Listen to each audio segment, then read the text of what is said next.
Snow has melted and it's a perfect day to work in the garden. Today I'll take off the garden fabric and my wife will start several cool weather plants: lettuce, radishes, cilantro, carrots, and cabbages.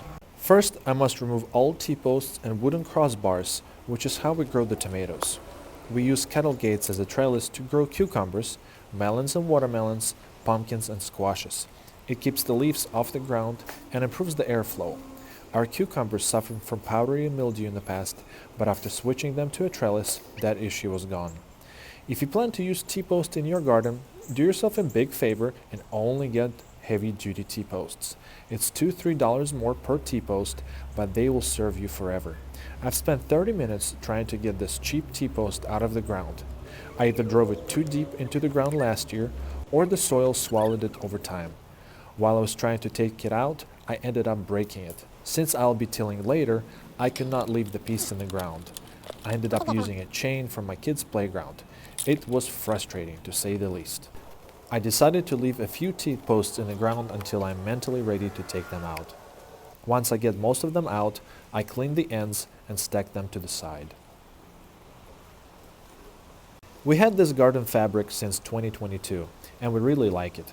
It keeps the weeds away, acts as an insulating layer, keeps the soil and roots warm at night or during cold spells, and vice versa. Because of where we are in Tennessee, we get several weeks of scorching temperatures, so this fabric helps in retaining moisture of the soil. Only frustration is we have to take it off before tilling, but that's a small sacrifice considering the alternatives. While girls and I were taking care of the fabric, my wife was diligently working on planting cool weather plants in 2 different planters. She started 2 types of lettuce, 2 types of carrots, 2 types of cabbages, radishes, and cilantro. She added homemade compost and ash to the ground and tilled it all together. Compost is really easy to upkeep, and a big benefit is that your house trash does not stink, since all kitchen scraps later turn into a rich, nutritious dirt. Lettuce and cilantro will be ready to harvest in about a month. Here she's planting cabbages. Few dishes that we make out of cabbages is borscht and sauerkraut, which are both really healthy for you. We covered the planter with anti-frost warming blanket.